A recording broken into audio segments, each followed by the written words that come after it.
tenemos el privilegio de tener con nosotros al padre Javier Olivera Rabasi, a quien agradecemos profundamente haber aceptado la invitación de la Asociación Cultural Luz de Trento para impartirnos esta conferencia. También agradecemos a todos ustedes el haber llenado el espacio Ardemans y también al espacio Ardemans habernos permitido celebrar esta conferencia aquí. Bien, el padre Javier Olivera Rabasi es fundador y director del canal Que no te la cuenten, es sacerdote, católico, apostólico y romano. Se graduó como abogado en la Facultad de Derecho de la Universidad de Buenos Aires y en el año 2002 ingresó en el seminario y tras concluir sus primeros años fue enviado a Europa, donde se doctoró en Filosofía por la Pontificia Universidad Lateranense de Roma en 2007, para recibir un año después la ordenación sacerdotal. Se doctoró en Historia y es además profesor universitario en Ciencias Jurídicas y Sociales. Actualmente se desempeña como capellán y vicedirector del proyecto educativo Sede Sapiente de Buenos Aires.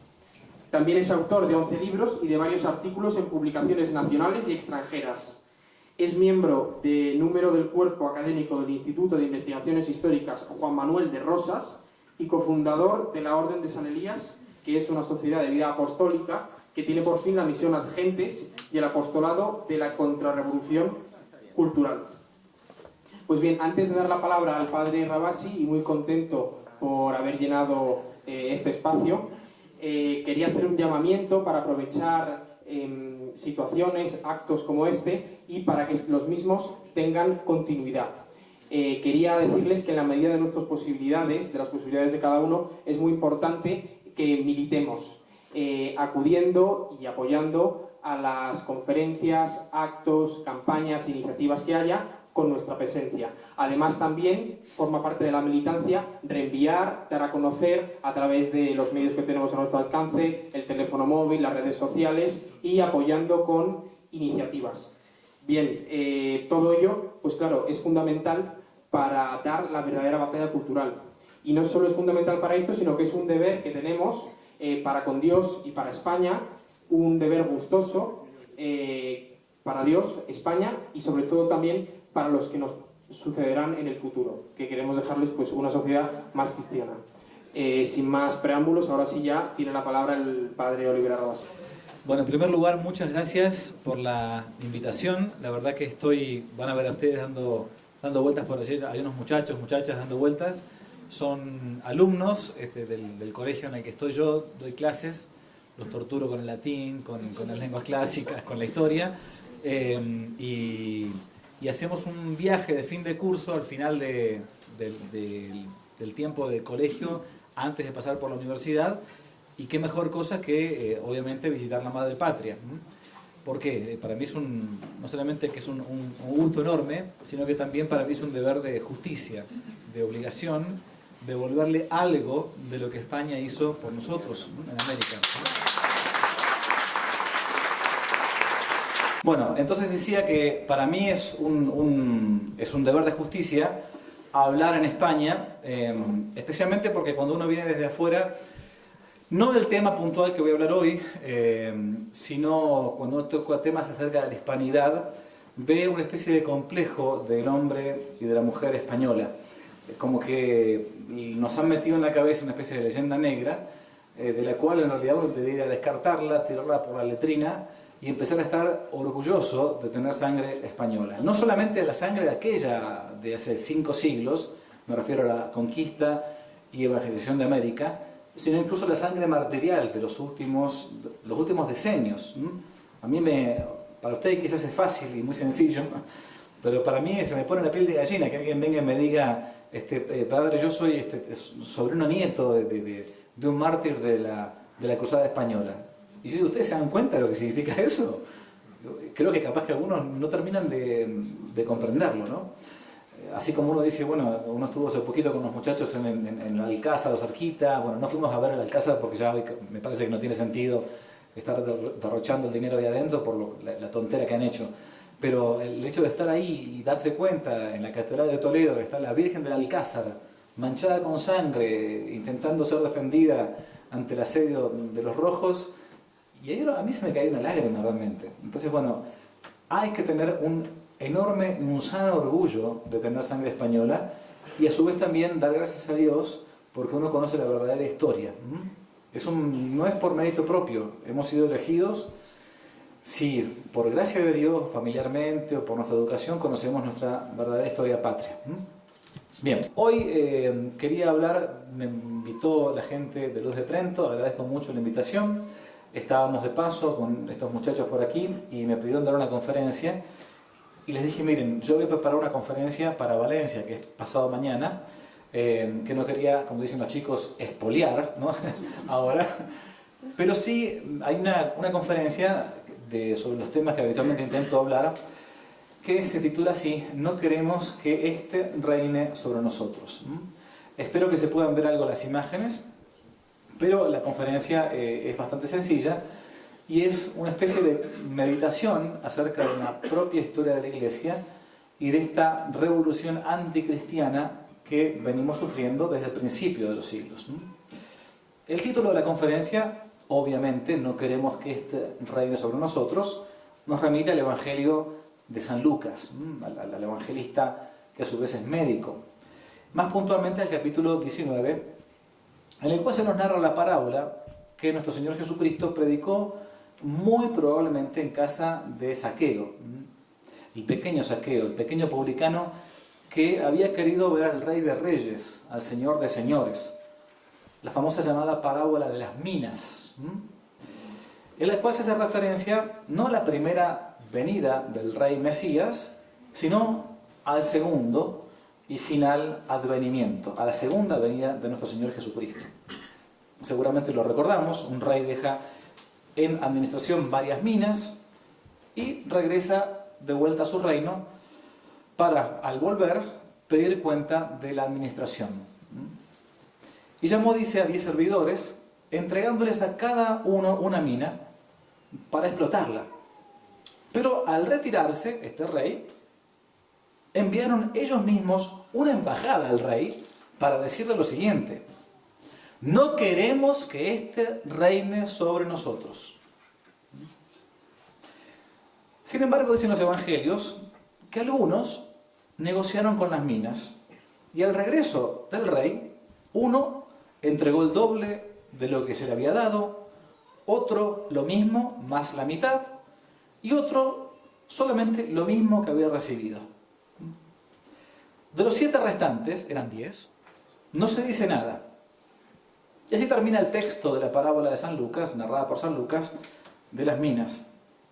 En cuanto a mis enemigos, dice el rey, los que no han querido que yo reinase sobre ellos, traedlos aquí mismo y degolladlos en mi presencia. Así de drástico era el príncipe de la paz. Bien, no queremos que éste reine sobre nosotros. Pasemos a la segunda diapositiva. El primer grito, no queremos que éste reine. El rechazo del Hijo de Dios no se da solamente en la historia terrena, aquí abajo, horizontal. Según varios de los santos padres, y conforme también a la tradición de la Iglesia con T mayúscula, ese grito del non serviam, siguiente, no serviré, resonó por primera vez en los orígenes de lo que se puede llamar la metahistoria. Cuando Dios nuestro Señor, en su infinita misericordia y en atención a la redención, al pecado original, comunicó a los ángeles el modo, la manera en que iba a redimir al género humano a partir de la Santísima Virgen María. Siguiente. Conocemos la cita. Apocalipsis 12. Y una gran señal apareció en el cielo. Una mujer revestida de sol, con la luna bajo sus pies, y en su cabeza una corona de 2 estrellas, la cual, hallándose encinta, gritaba con dolores de parto y en las angustias del alumbramiento. Se vio otra señal en el cielo, un gran dragón de color de fuego con 7 cabezas y 10 cuernos, y en sus cabezas 7 diademas. Su cola arrastraba la 1/3 parte de las estrellas del cielo y las arrojó a la tierra. El dragón se colocó frente a la mujer que estaba por dar a luz, a fin de devorar a su hijo, que ella hubiese alumbrado. Y dio a luz a un hijo varón, el que apacentará todas las naciones con cetro de hierro.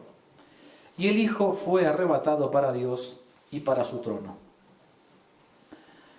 Hasta acá entonces, donde se encuentra, obviamente de modo implícita, la negación angélica. Non serviam, no serviré a Dios, no quiero que éste reine. Fíjense cómo hay dos gritos, ¿no? Dos gritos que se van a fundir en uno solo, tanto al principio como al final de la historia. En el prólogo de la salvación, non serviam, no serviré. Y después, ya cuando venga este hijo de esta virgen, no queremos que éste reine sobre nosotros. Son como estos dos gritos los que eligiendo como en dos amores, según la famosa sentencia de San Agustín, van a ir creando dos ciudades. San Agustín decía, ¿no? Dos amores crearon dos ciudades. El amor de Dios hasta el desprecio de uno mismo, la Jerusalén celeste.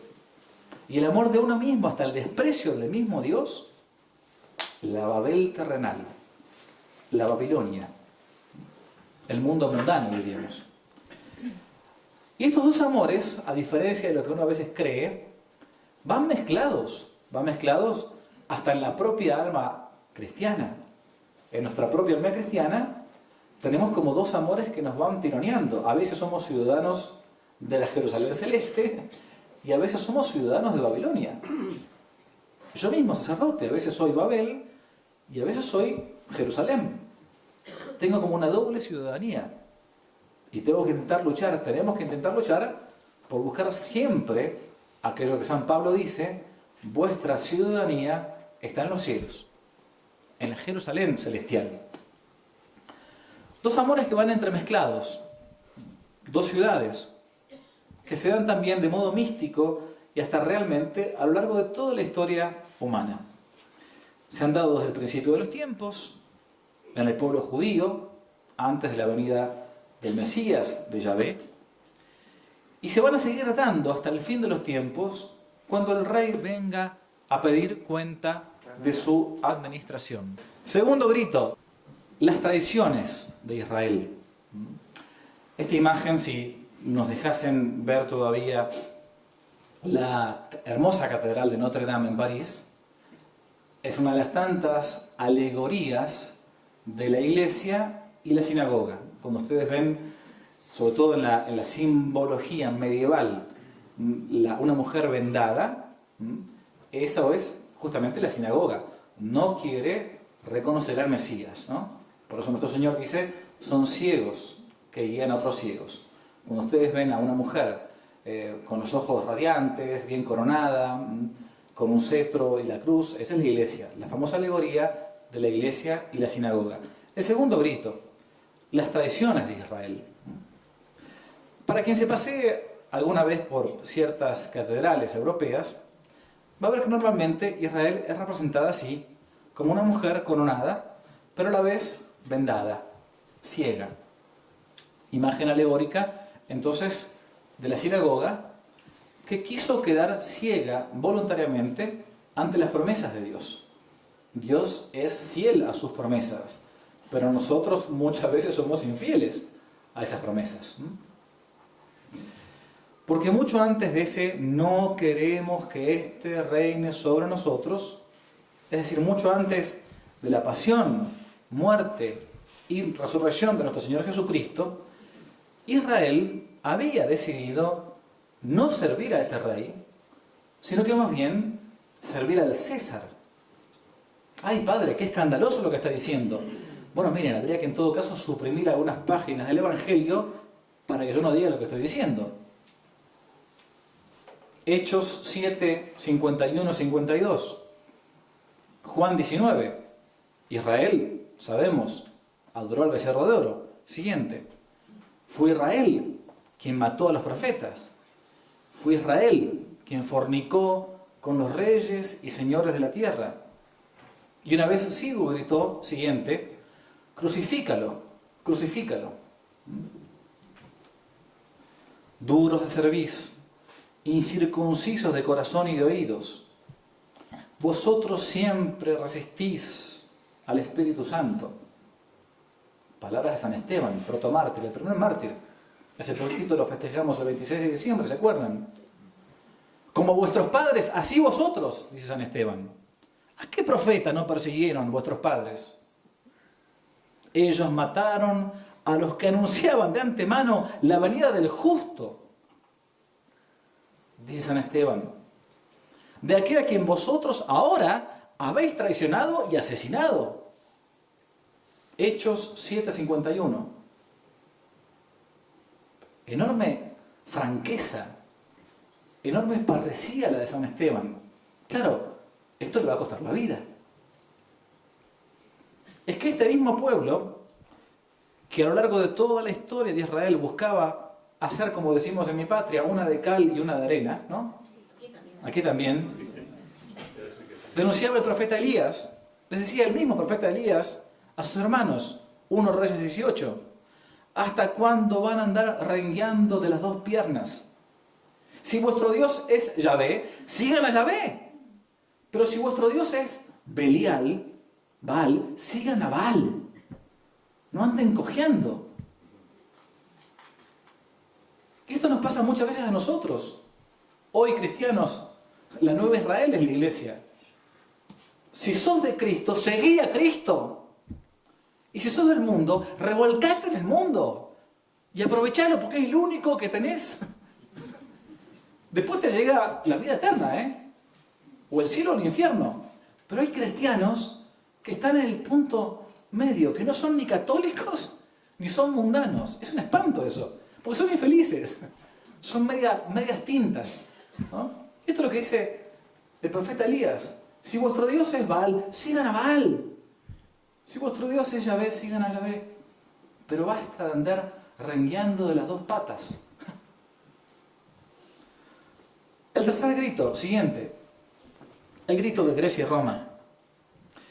Terminado el tiempo de Israel, vendrá el tiempo de las naciones, como decía San Pablo. Es decir, el tiempo de los gentiles. Las misiones adyentes implican eso, ir a los gentiles, a los que no venían del judaísmo, ¿no? Porque después de la venida del rey Mesías, la antigua alianza quedaba perimida. Santo Tomás mismo dice que la ley antigua, después de la venida del Señor, es lex mortua et mortífera. No tiene más sentido. No tenemos el mismo Dios que los musulmanes nosotros. No tenemos el mismo Dios que los judíos nosotros. Nuestro Dios es uno y trino. Nuestro Dios se hizo hombre. Por eso cuando a veces uno dice por ahí, adoramos al mismo Dios. Macanas son esas. El nuestro se hizo hombre. Ahora, si ellos aceptan el mismo, se hicieron cristianos entonces. Mientras tanto hay que evangelizarlos, para que se salven. Dios nuestro Señor, es cierto, aprovechando los verdaderos seminaverbi, las verdaderas semillas del verbo, esparcidas por su pura prodigalidad en la cultura greco-romana, los va a aprovechar a los griegos y a los romanos para hacer de estos pueblos, San Pablo dice, pueblos preordinati, preordenados. En griego es mucho más fuerte. Es un participio perfecto, tetakmenoi, perfectamente ordenados de San Pablo para la salvación, para la vida eterna, para que estos pueblos alaben rápidamente al Dios verdadero apenas se les predique la buena nueva. Tanto así que los va a colocar algunos de sus poetas, siguiente, en aquella anhelada edad de oro, como narró Virgilio en la famosa cuarta égloga. Ya del canto de Cumas llega la edad postrera. Ya de nuevo nace un gran orden de los siglos. Ya vuelve también la Virgen. Vuelven los reinos de Saturno. Todo esto es Virgilio, un pagano, Ya una nueva progenie es enviada desde lo alto del cielo. Fue Roma, la Roma eterna, siguiente, con todo su orden latino, con su legado griego, la que gracias al legado lingüístico y a la cultura griega, a los caminos de Roma, a la omnipresencia imperial, va a permitir que como un reguero de pólvora, inmediatamente casi se diseminase el Evangelio por todo el orbe conocido. Aquí mismo en España, rápidamente llega la primera evangelización con el patrón Santiago, el apóstol. Y algunos hasta dicen, hasta con San Pablo, ¿no? En Tarrasa, Tarragona hoy. Pero también fue Roma la que apenas visto que el Rey de Reyes no quería disputar su trono con los dioses y señores de la tierra, como dice el Salmo, va a ser la misma Roma la que va a comenzar a perseguir a los primeros cristianos por adorar al único Dios verdadero, al único Dios que debe ser servido. Tanto era así, siguiente, que los primeros mártires del cristianismo ante el Imperio Romano eran asesinados bajo el título de ateísmo. ¿Por qué? Porque no estaban dispuestos a decir que el Dios cristiano tenía el mismo valor que Apolo, que Juno, que los dioses de la India. Hoy serían tildados de fundamentalistas, porque no respetaban a otros dioses. Decían, los otros dioses son falsos. Yo podré respetar a las personas, pero un cristiano no respeta el error. El error no tiene derechos. El error, en todo caso, es tolerado. 2 más 2, ¿cuánto es? 4. Y si uno dice 5, bueno, yo no voy a pegarle a mi hijo porque, bueno, a veces puede ser, pero porque dijo 5, para que aprenda. Pero bueno, es un error, no puedo aceptar que está bien 2 más 2 son 5. Eso es una novela orwelliana. 2 más 2 son 4. Yo respetaré a la persona, pero el error no tiene derechos. Podré tolerarlo, como se dice en derecho, pro bono pacis, por el bien de la paz, ¿no? Ricos, pobres, ancianos, hombres y mujeres, llegaron a ofrendar sus vidas al grito de non possumus. No podemos, no podemos. No podían servir a otro rey que no fuese el verdadero Rey de Reyes. Y así entonces iban al martirio, es decir, al supremo testimonio, como narra uno de los padres de la iglesia, Eusebio de Cesarea, pero de los autores en realidad. Siguiente. Cito, en Arabia mataban a hachazos, en Capadocia colgaron algunos de los pies, cabeza abajo, y encendían debajo de ellos una hoguera para que el humo los ahogase. Algunas veces les cortaban la nariz, las orejas y la lengua. En el Ponto hundían bajo las uñas cañas afiladas o vertían plomo fundido en las partes más íntimas. Fin de la cita. De ahí vendrá entonces que los primeros mártires, en un tiempo, ya que estamos en el tiempo de hoy fuimos al Prado y veíamos el Prado feminista. O sea, los chicos me preguntaban, padre, ¿qué es el Prado feminista? Bueno, es un lugar para infradotados, ¿no? Donde, claro, donde creen que hay que poner imágenes de mujeres nada más. Bueno, en fin. Pero en aquel momento tampoco había sexo. No había sexo débil o sexo fuerte. Todos, hombres y mujeres, sufrían tormentos indecibles. Y los tenemos hoy en el canon de la misa.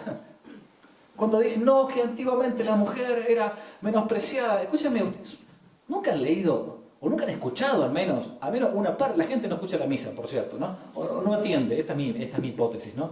Uno puede decir cualquier cosa en la misa que la gente no va, salvo algunos. Nunca han escuchado el canon romano, cuando dicen Lino, Cleto, Clemente, Sixto, y después dicen Águeda, Lucía, Inés, Cecilia, Anastasia. La iglesia era feminista ya. En la primera época, entre comillas. Es una ironía, perdón, obvio.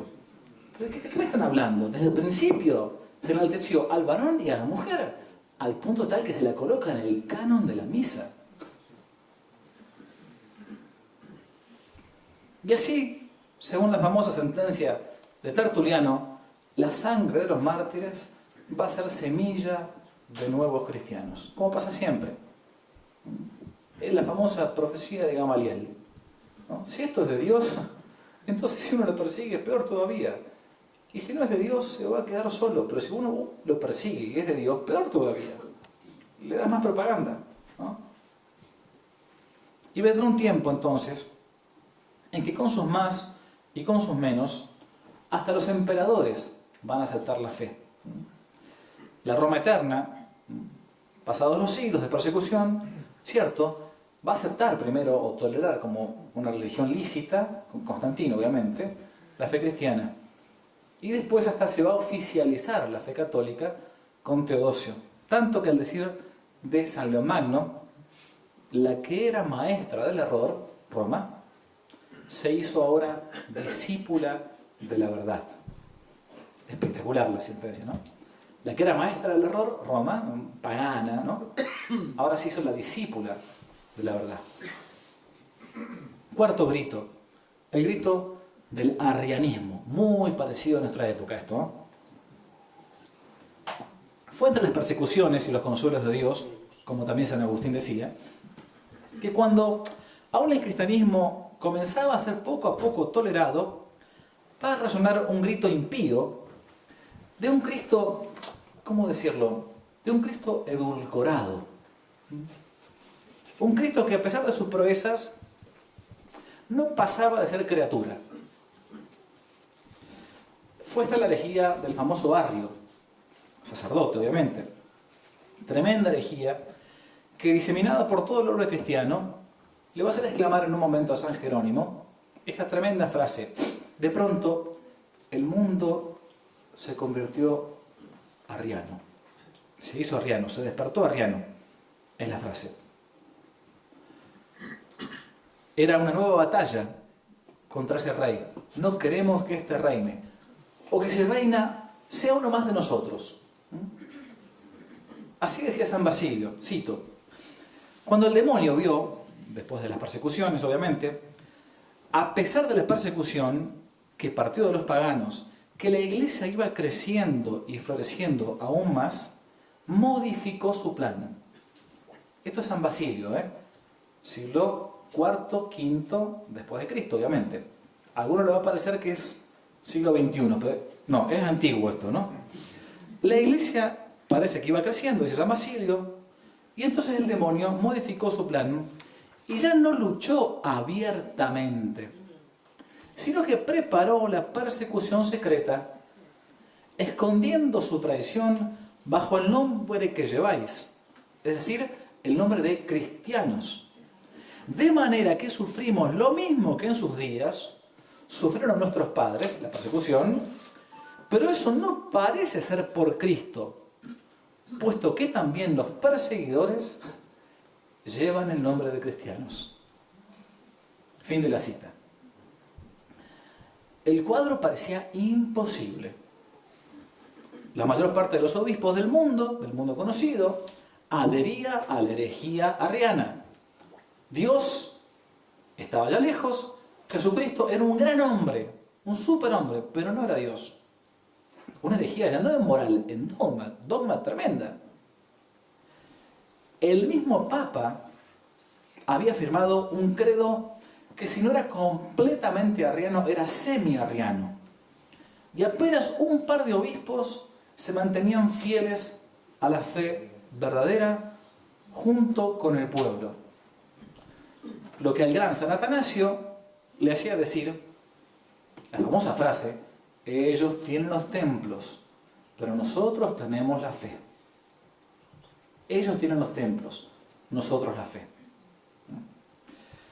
Fue, según narra el gran cardenal Newman, San John Henry Newman, fue el pueblo fiel quien mantuvo lo que se conoce en teología como el sensus fidei fidelium, el sentido de la fe de los fieles, que es como ese instinto, ese olfato, ¿no?, que el bautizado normal tiene y que a veces algún cura o algún obispo parece que pasó el COVID y perdió el olfato.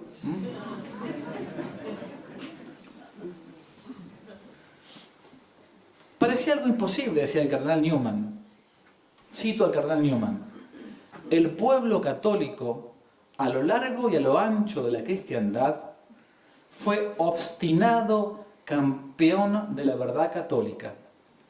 Los obispos no lo fueron. Fin de la cita.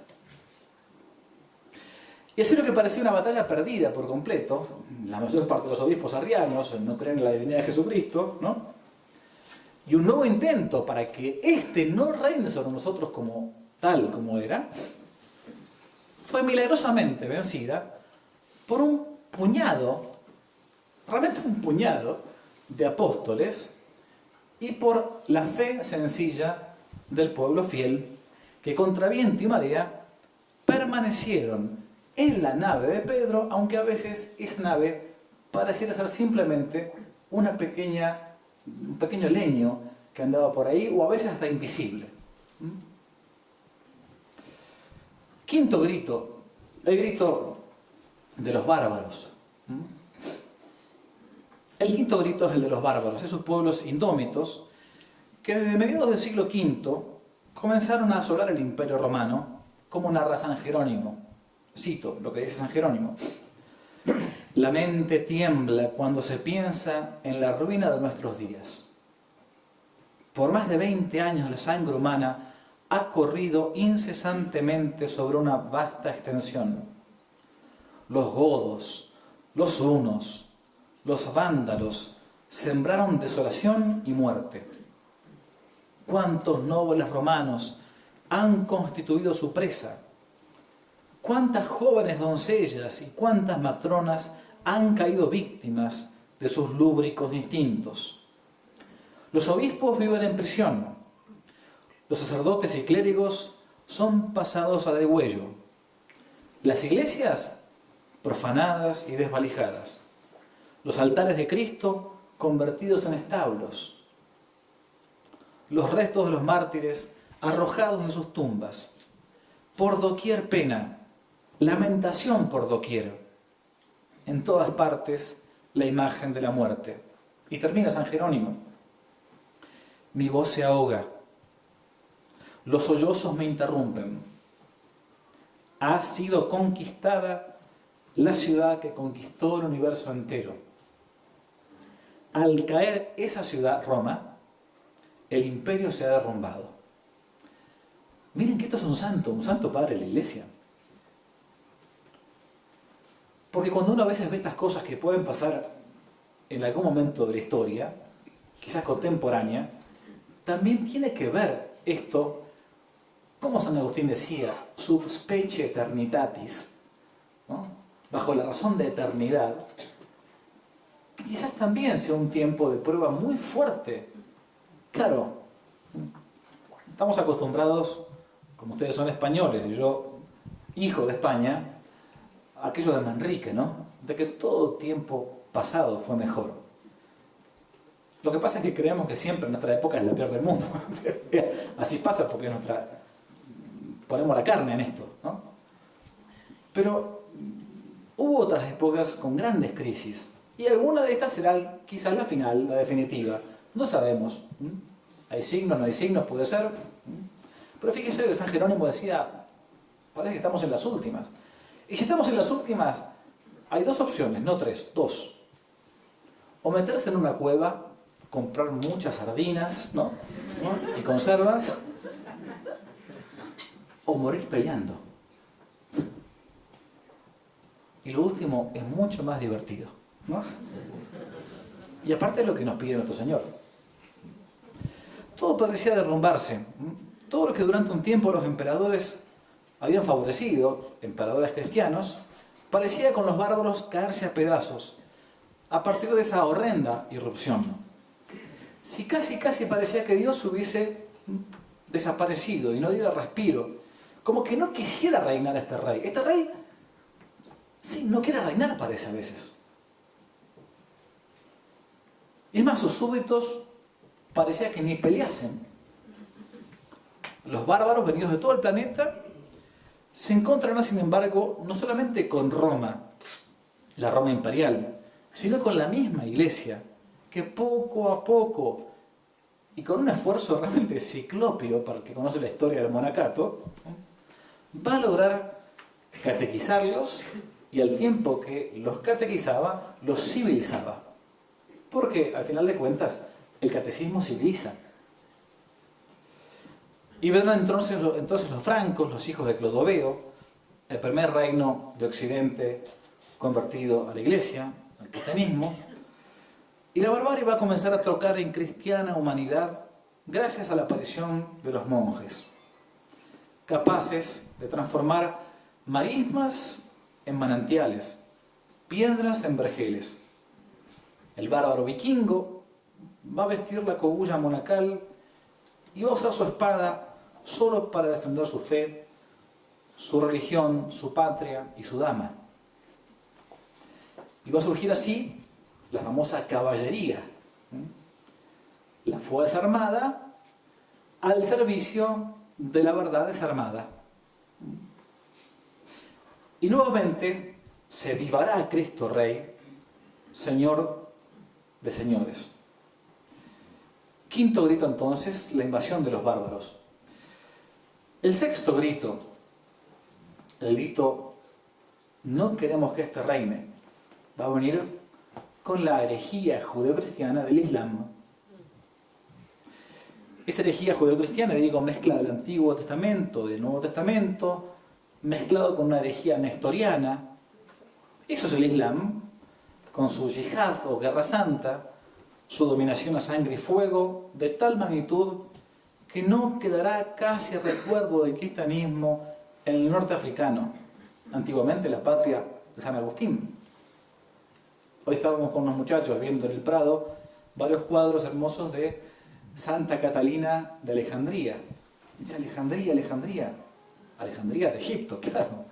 Porque todo eso era cristiano. Todo eso era nuestro. Antes de la herejía judeo-cristiana, que es el Islam, que es una especie de Antiguo Testamento for dummies, como dicen los ingleses, ¿no? Todo eso era católico. Una vez más, el príncipe de este mundo se la va a arreglar para que el rey de reyes sea degradado al rango de un profeta más. Para el Islam Jesús es eso. Y la Virgen Santísima al rango de la mamá del profeta Jesús. Hasta que llegados a fines del siglo XI, todo va a cambiar con la toma de Jerusalén por parte de los hijos de la media luna. Esto hay que repetirlo hasta el cansancio. Las cruzadas fueron una guerra defensiva. Guerra defensiva que fue pero tan católica en sus orígenes, a pesar de los errores que hayan existido en su desarrollo, que hasta los santos iban a las cruzadas y predicaban en ellas. De vuelta, vuelvo al Prado, hoy, los cuadros famosos, los trípticos de San Francisco de Asís predicando a la sultán. San Francisco, el tímido, pacífico y ecológico San Francisco de Asís, ironía argentina, fue a las cruzadas. ¿Cómo fue a las cruzadas? Si no era el patrono de los hippies. ¿No? ¿Cómo era la cruzada? Bueno, lean la florecilla, vayan al Prado, vean los cuadros, ¿no? Bien. Así decía el Papa. De Jerusalén y Constantinopla llegan tristes noticias. Esto es el Papa, no es el Padre Javier. Una raza maldita, salida de los reinos de los persas, un pueblo bárbaro, alejado de Dios, ha invadido tierras cristianas. Las ha devastado. Los invasores ensucian los altares, circuncidan a los cristianos y derraman sangre de circuncisión sobre las pilas bautismales. si queréis salvar vuestras almas, les decía a los príncipes cristianos en Clermont, en Francia, acá no muy lejos, debéis cambiar de proceder. Marchad a la defensa de Cristo. Vosotros, que estáis en lucha constante unos con otros, los príncipes cristianos, haced ahora la guerra a los infieles. Vosotros que sois ladrones, como le decían los políticos nuestros hoy, digamos, ¿no? Convertíos en soldados. Guerread por una causa justa.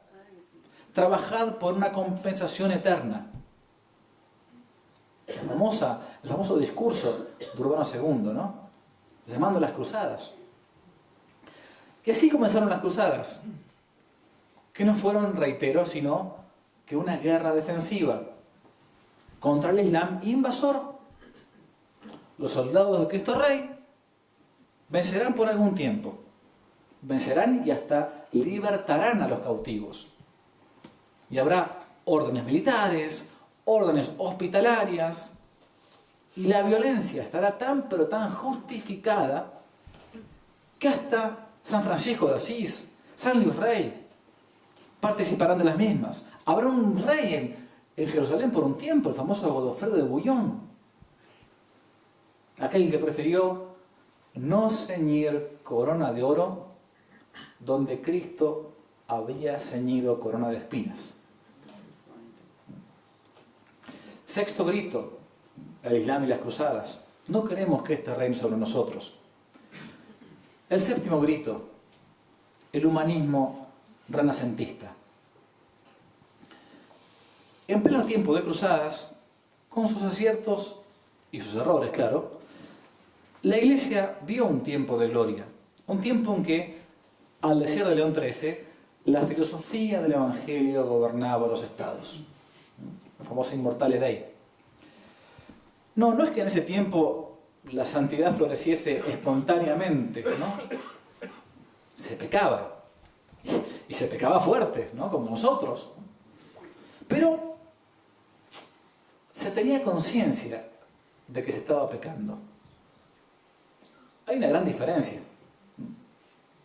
No se llamaba al mal bien y al bien mal. Fue hasta el tiempo en que Dios fue le premier servi, como decía Santa Juana de Arco. Dios el primer servido. El primero que tiene que ser servido, si existe, es Dios nuestro Señor. El primero. Después el resto. Eran tiempos en que aún se creía en un solo Dios que era per se, por sí mismo. El ser por sí mismo subsistente. Ese per se ipsum subsistens. Se conocía aquello de Éxodo 3:14. Cuando me pregunten, decía Moisés ante la zarza, ¿quién me ha enviado? ¿Qué les diré? Responde, diles que el que es te ha enviado. Yo soy el que soy, dice el Señor. Significa el que soy siempre. El que no soy causado, el ser incausado, el ser no participado que participa en las criaturas. El ser que no tiene fin, que no está contenido, que su propia esencia es su propio ser.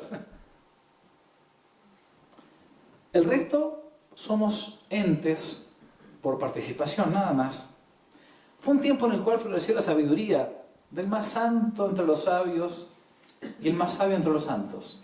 Sí, claro, Santo Tomás de Aquino, obvio, el doctor común. Pero fue también después de este tiempo en que el centro poco a poco comenzó a perderse y por un escepticismo sumado a ambiciones políticas de los rayazuelos de turno, el hombre comenzó a perder su centro. ¿Para qué? Para centrarse en sí mismo. El antropocentrismo, ¿no? Es el grito como de Prometeo, que busca siempre desencadenarse. Así, desde la pintura a la música, desde la literatura a la filosofía, pasando incluso por la espiritualidad y el derecho, todo comienza poco a poco a centrarse ya no en Dios, el Rey Supremo, sino en el hombre, el rey de esta tierra. Para lo cual, al decir de uno de estos personajes del Renacimiento, Pico de la Mirandola, nada de lo humano me es ajeno. Seguía Terencio en la sentencia. No queremos que este reine sobre nosotros, dirá tímidamente el hombre del Renacimiento mientras pintaba, por un lado, a la Virgen María, pero después usaba esa misma modelo para pintar a Venus, a Palas Atenea. Por eso un pintor amigo dice que a todas las vírgenes de Botticelli hay que mandarlas a confesarse, ¿no?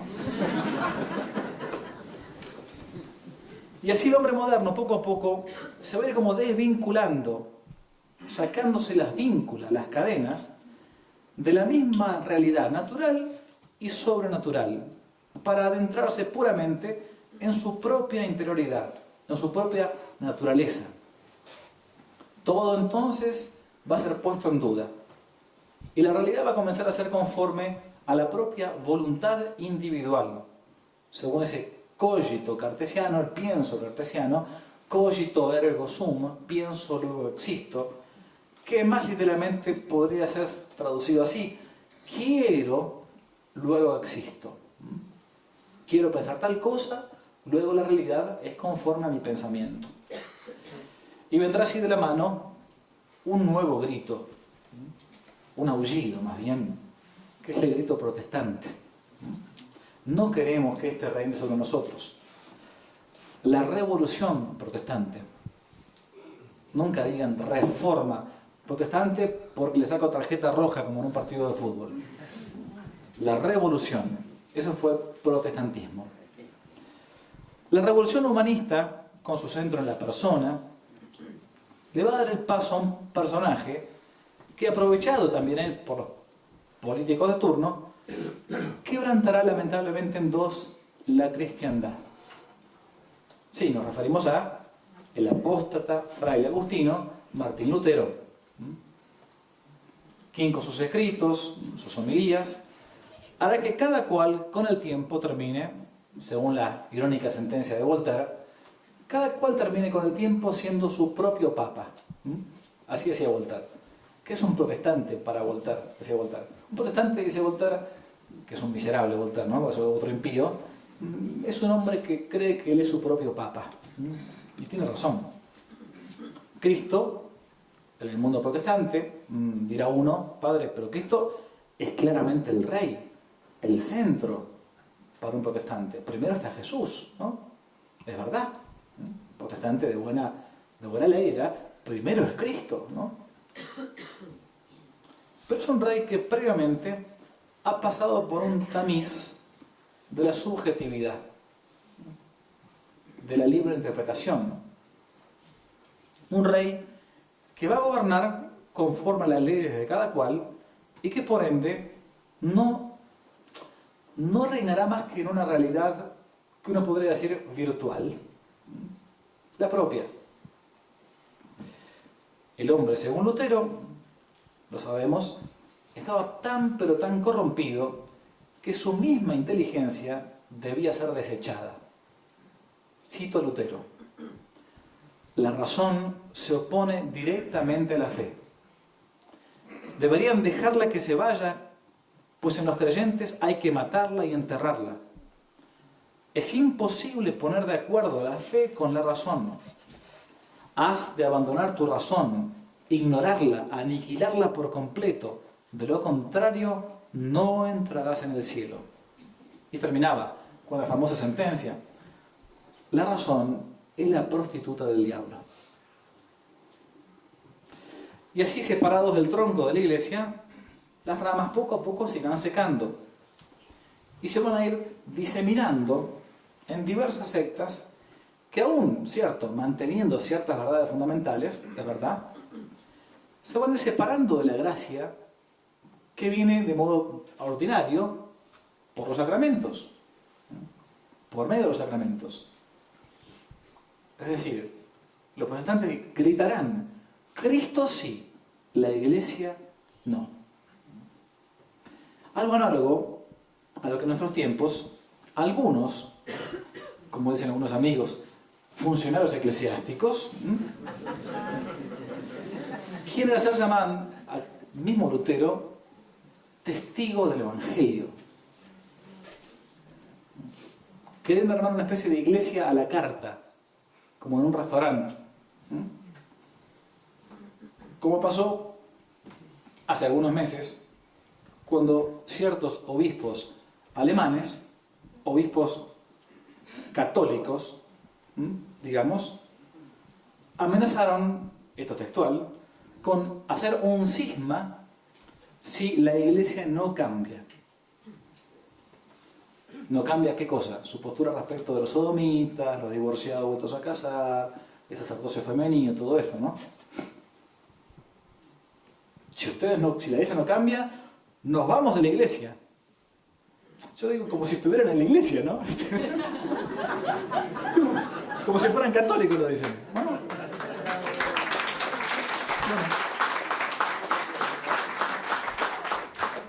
El octavo grito, la revolución protestante. Paciencia, ya terminamos, falta poco. Noveno grito, el laicismo liberal de la Revolución Francesa.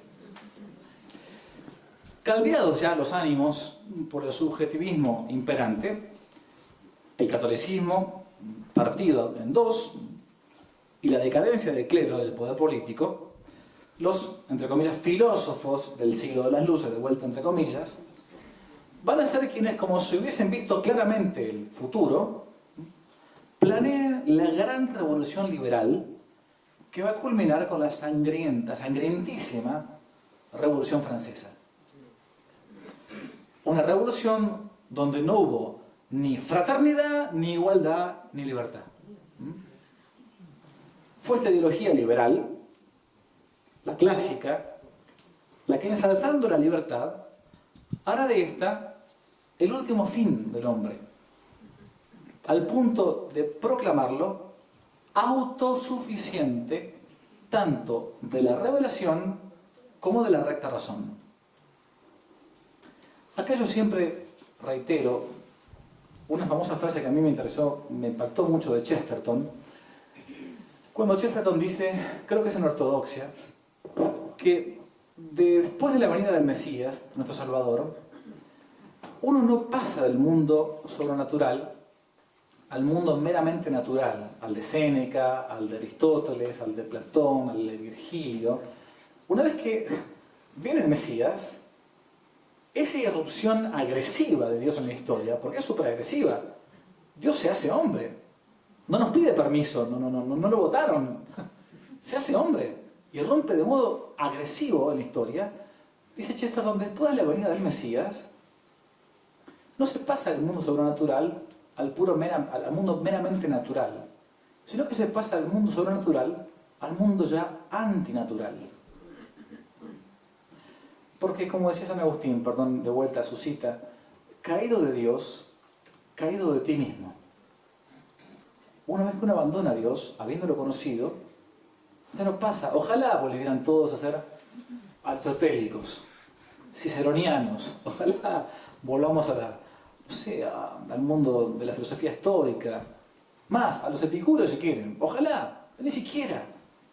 Se pasa al mundo antinatural. Porque no es gratuita la caída después de la venida del Señor. Esta revolución dirá, Dios sí, Cristo no, la Iglesia no. Dios sí, Cristo no, la Iglesia no. Claro, ese Dios, el Dios de los deístas, es el Dios de los masones. Un Dios que ni crea, sino que organiza el mundo y lo tira así como una bola de billar, de bowling, ¿no? Para que ruede. Como decía Borges, ¿no? Buen autor, pero impío al final, ¿no? Dios me queda lejos. Está allá, no se preocupa de nosotros. Será la tremenda Revolución Francesa, madre de todas las revoluciones modernas, la que va a arrasar pueblos enteros masacrando a quienes se opongan al progreso, entre comillas, liberal. Como la famosa región de la Vendée, región católica, monárquica, totalmente contrarrevolucionaria, que al grito de Cristo y el Rey, decía un hermoso, uno de los grandes jefes, ¿no? Henri de la Roger-Jacquelin, ¿no? Si avanzo, seguidme, decía este jovencito. Si retrocedo, matadme. Y si muero, vengadme. Si avanzo, seguidme. Vengan atrás mío, vamos. El joven tenía 20 años. Si muero, matadme. Si retrocedo, matadme. Si muero, vengadme. Fue la bandera, esa historia silenciada y que debería ser conocida por todos los católicos del mundo. A pesar de la masacre sufrida, uno de los miserables generales, Westermann, va a decir, escribiendo al Tribunal Revolucionario en Francia, esto fue, si no me equivoco, en el 96, 1796, ya no hay Vendée, cito, ella ha muerto bajo nuestro sable libre, con sus mujeres y sus hijos, acabo de enterrarlo en los pantanos, he aplastado a los niños bajo las patas de los caballos y masacrado a las mujeres. No tengo un prisionero que reprocharme. Nosotros no hacemos prisioneros. La piedad no es revolucionaria. Tal cual. Esa misma revolución liberal va a intentar terminar con Cristo Rey, no solamente en Europa, sino también en América, en nuestra América católica. E intentará hacerlo primero adueñándose de una legítima autonomía frente a una monarquía española imbuida entonces, lamentablemente, por un gran liberalismo. En sus reyes Borbones, dominada por Napoleón, lamentablemente, y subyugada a las ideas afrancesadas de la época. Yo acá disiento con algunos amigos españoles que a veces quizás no entienden por completo la historia de las independencias en América, que hay un inicio en la primera autonomía americana que es para ser fiel a España. Después todo eso se va a ir, como decimos, de madres allá, y las independencias se van a volver liberales. Pero el primer inicio, el primer grito de autonomía, en mi país tenemos hasta 2 fechas, 2 años. 1810, Fernando VII detenido, Pepe Botella emborrachándose y España bajo el dominio francés. Y para ser fieles al rey, las patrias se declaran autónomas, según las leyes de las partidas. Vuelven a los cabildos. Después todo se va a desmadrar, es cierto, y ahí vendrán nuestras divisiones internas allá. Por un lado los liberales, por otro lado los monárquicos. Esto es lo que a veces algunos amigos aquí en España no terminan de entender. Toda independencia es afrancesada. Momentito. Perdón, acá la pedantería argentina. Yo conozco un poco más de esa parte, al menos de aquella historia, ¿no? Esa misma revolución liberal, entonces, va a intentar partir en 2 partes, o en 3 ya, la cristiandad. Los protestantes, España, que era todo eso y todo esto, y ahora, de vuelta, una nueva partición. No queremos que este reine de este modo. Serán los movimientos liberales los mismos que atacarán a quienes por aquellas tierras busquen la soberanía de Dios por sobre la soberanía popular. Como por ejemplo el mártir de la masonería en Ecuador. Deberían conocer la historia de don Gabriel García Moreno, presidente de Ecuador, que al salir de la catedral de Quito, inicuamente fue asesinado por un sicario de la secta masónica para antes de morir gritar, o susurrar mejor dicho, yo muero, pero Dios no muere. Dios no muere. 10º grito. El grito, no queremos que este reine sobre nosotros. Los liberales, Dios sí, Cristo no, la iglesia no. Los protestantes, Dios sí, Cristo sí, la iglesia no. Y al final de cuentas, el famoso grito impío, Dios ha muerto. Decía el gran Dostoyevsky, en una novela memorable titulada Demonios o Endemoniados, que de padres liberales nacen hijos comunistas. No hablo de Irene Montero, no hablo. No. Y esto no a raíz de una posible dialéctica o contraposición o rebeldía de los hijos respecto de los padres, ¿no?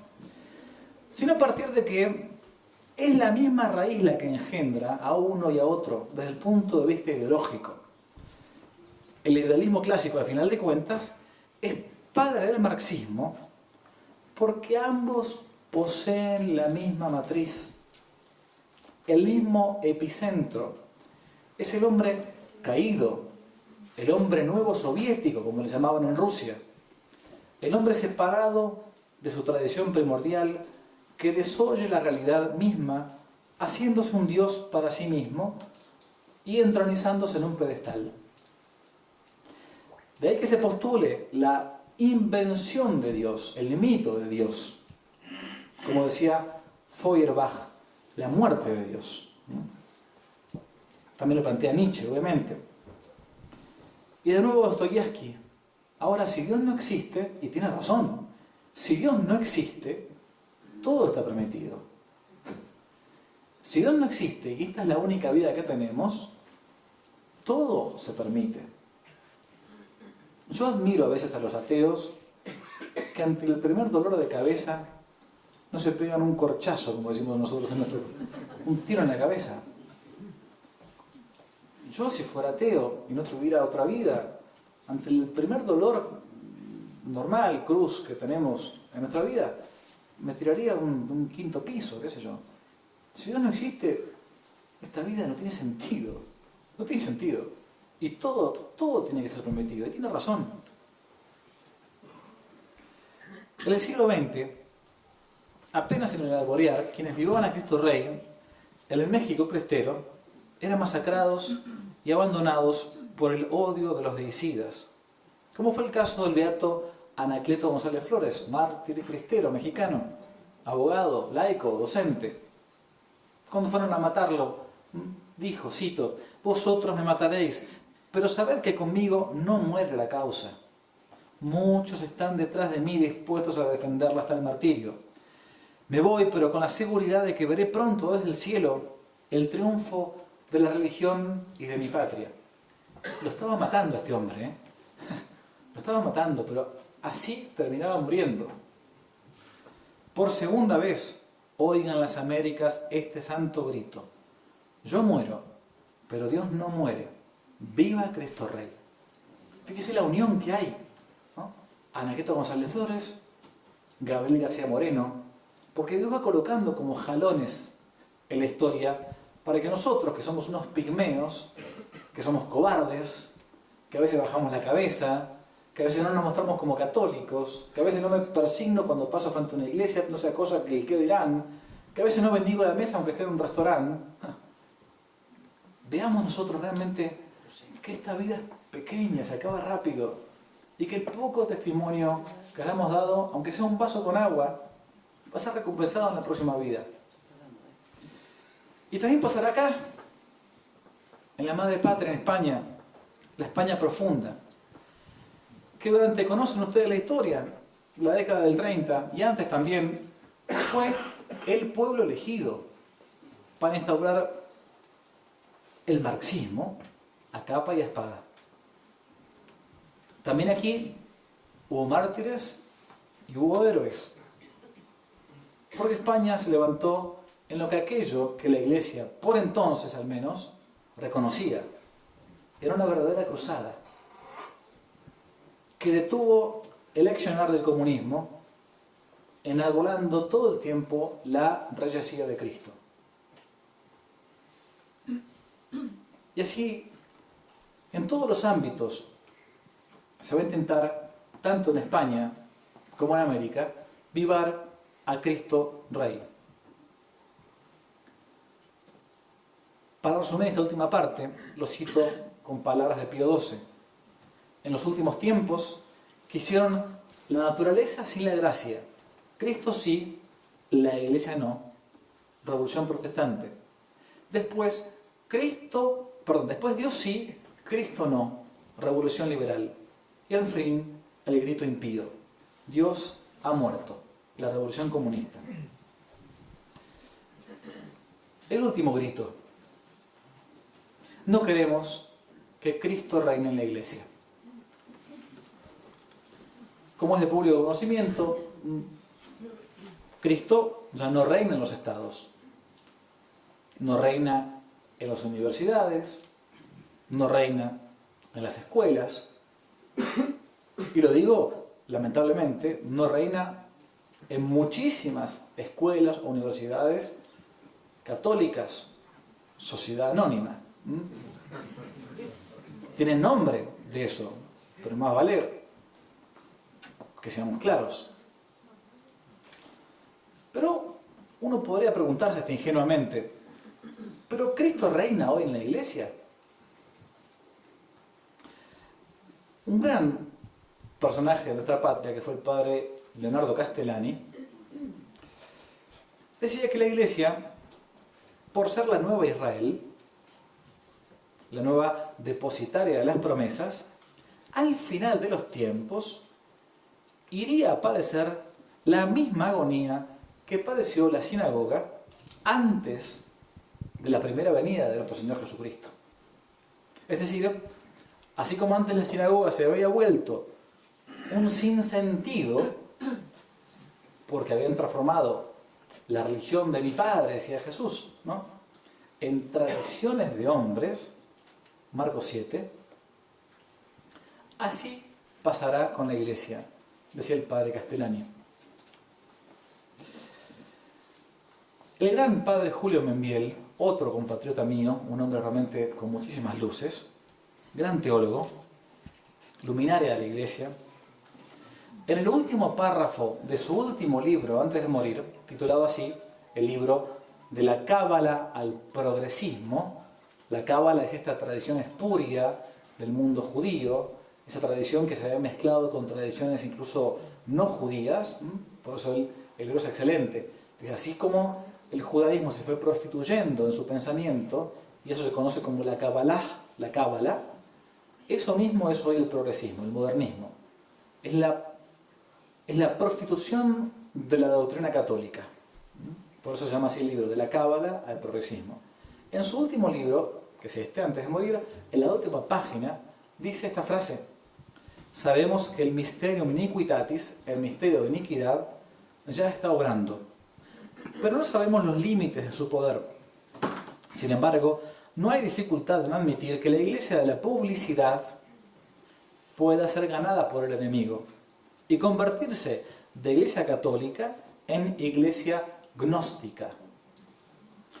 Puede haber dos iglesias, la una, la de la publicidad, iglesia magnificada en la propaganda, con obispos, sacerdotes y teólogos publicitados, y aún con un pontífice de actitudes ambiguas. El texto es del año 1974 o 73. Y otra iglesia del silencio, con un papa fiel a Jesucristo en su enseñanza y con algunos sacerdotes, obispos, fieles que le sean adictos, esparcidos como Pusillus grex, como pequeña grey, ¿no?, por toda la tierra.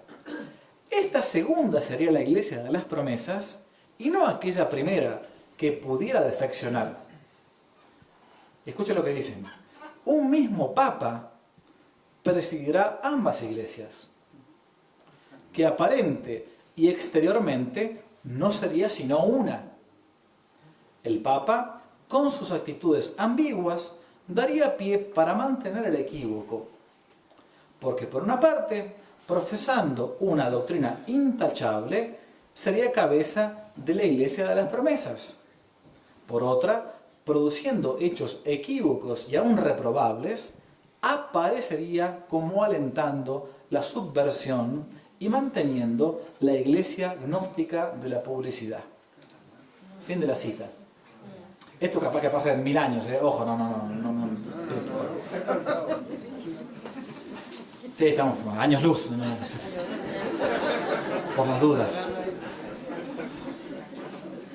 Algo similar se nos dice cuando San Pablo dice: vendrá un tiempo en que no soportarán la sana doctrina, 2 Timoteo 4, sino que teniendo comezón de oídos, es la traducción del griego, acumularán para sí maestros conforme a sus propios deseos. Estos tiempos, que pueden ser lejanos o contemporáneos, cada uno puede analizar la historia, hay libertad para eso, por lo menos para eso todavía hay. Incluso podríamos decir que se podrían vivir dentro de la misma iglesia, parecen estar hasta indicados por el mismo catecismo. Si no lo han cambiado todavía, en el 675 dice: antes de la venida de Cristo, la iglesia deberá pasar por una prueba final que sacudirá la fe de numerosos creyentes. La persecución que acompaña a su peregrinación sobre la tierra desvelará el misterio de iniquidad bajo la forma de una impostura religiosa que proporcionará a los hombres una solución aparente a sus problemas mediante el precio de la apostasía de la verdad. Es lo de Groucho Marx. Estos son mis principios. Si no le gusta, tengo estos otros. Y así vamos cambiando el catecismo. Es esto lo que dice el catecismo, ¿eh? Es al parecer, ante este nuevo grito, similar al de la primera Semana Santa de la historia,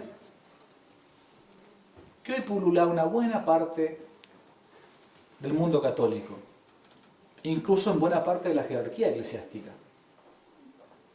Cardenales contra cardenales, obispos contra obispos, sodomía en el clero, mártires falsos, acomodo con el mundo. Si casi pareciera que una parte de la iglesia dijese con el pueblo de Israel aquella frase fatídica del primer Viernes Santo de la historia: no queremos que este reine sobre nosotros, no tenemos más rey que el César. Ante esta aparente desolación en la que uno podría verse sumido, ¿qué hay que hacer? ¿Qué responder? En primer lugar, saber que, como San Pablo dice, es necesario que Cristo reine hasta que ponga a todos sus enemigos bajo sus pies. Esto es bíblico, está revelado. Por lo que si somos verdaderos siervos de Cristo, tenemos que sentirnos escogidos por Él. Así lo dice San Ignacio de Loyola, ¿no?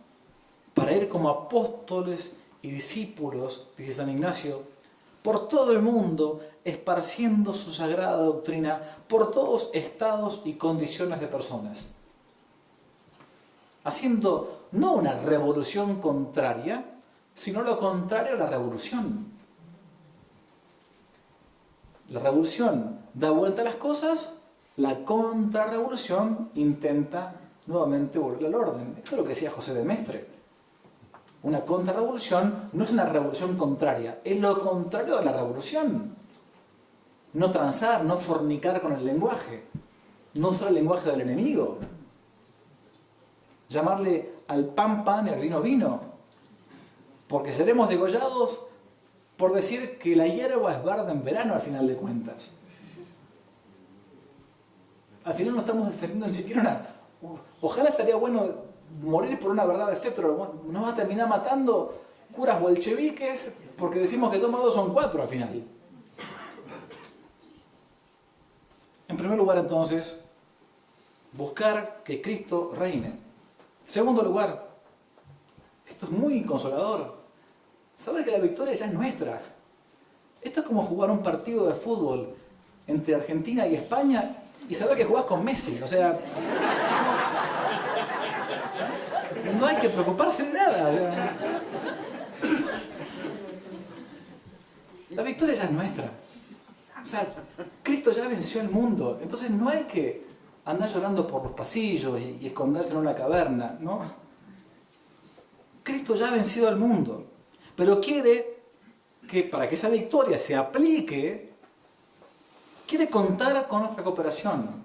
Es un rey que quiere ganar jugando con todos los súbditos, no él solo. Se obliga, él mismo se obliga libremente a que nosotros cooperemos con él. Y nos pide esa cooperación. De ahí que, de nuevo, el padre Castellani, el día de mañana no nos vayan a contar cuántas batallas ganamos, sino cuántas cicatrices tenemos. Eso nos van a contar cuando lleguemos, si Dios quiere, al día del juicio. A ver, ¿cuántas tenés? ¿Cuántas te hicieron? Ninguna. Para abajo, ¿eh? Y claro, porque no peleaste. Fuiste cobarde. No peleaste. La victoria ya es nuestra. No van a contar tanto cuántas batallas ganamos, sino cuántas cicatrices tenemos. Por último, saber que si la que nos toca librar es la batalla de las batallas, la batalla final, la última, dichoso uno va a luchar, contento uno va a luchar, espalda con espalda, por más que seamos un puñado de hombres, levantando nuestras cabezas, pues está pronta nuestra liberación. Viva Cristo Rey y muchas gracias.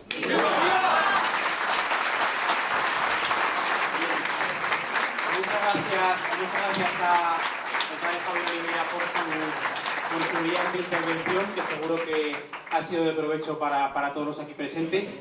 Y bien, quería aprovechar este acto para anunciarles una muy buena noticia, y es la visita de Monseñor Athanasius Schneider a Madrid del 6 al 11 de febrero. Durante una semana entera, Monseñor Schneider estará en Barcelona, en Toledo y en Madrid, con una agenda repleta de entrevistas, encuentros, cenas, actos y conferencias. Como muchos saben, Monseñor Schneider es un obispo fiel a Cristo y a la Iglesia, que en estos tiempos de oscuridad es un faro de luz, un consuelo para tantos católicos perplejos y un fiel y dignísimo sucesor de los apóstoles. Aquí en Madrid, el miércoles 8 de febrero, y en este mismo espacio Ardemans, a las 7:30 de la tarde, tendremos un encuentro con Monseñor, y durante más de 2 horas podrán hacerles las preguntas que ustedes deseen y escuchar sus respuestas llenas de sabiduría, de claridad y de caridad. El viernes 10 de febrero, a las 7:30 de la tarde, tendrá lugar el gran acto en el auditorio del Hotel Ilunion de Madrid, Pío XII, en el que Monseñor Schneider, junto con el eurodiputado Jorge Buxade, nos hablará de la crisis moral de Occidente y de los motivos que tenemos para no perder la esperanza. Como pueden suponer, el coste que tiene el viaje es titánico. Entre los billetes de AVE y de avión, el alquiler sobre todo de los salones para las conferencias, los hoteles con pensión completa, los viajes en coche, los folletos, el equipo de grabación, etcétera, pues queríamos pedirles que nos ayuden. Queríamos decirles que les necesitamos para poder hacer posible el viaje de Monseñor a España y sus abundantes frutos. ¿Cómo pueden ayudarnos? Pues nos pueden ayudar dándonos donativos. El viaje tendrá un coste de algo más de 7.100 euros, y entonces les queríamos pedir si a través de Bizum, a través de donativos por nuestra cuenta bancaria, o a la salida verán 2 chicos con bolsas depositando ahí donativos, pueden colaborar para hacer posible este viaje, que no dejará descontento a nadie, sino más bien todo lo contrario. Por último, quería decirles también que están todos invitados, y que, siguiendo un poco lo que les decía al principio sobre la militancia, quería pedirles que todos ustedes contribuyan para que el gran acto del Hotel Ilunion se llene. El salón tiene una capacidad para más de 500 personas, y queremos pedirles que si pueden ayudarnos para que se llene y para que Monseñor Schneider sienta el calor de la España católica. Muchas gracias y que Dios se lo pague.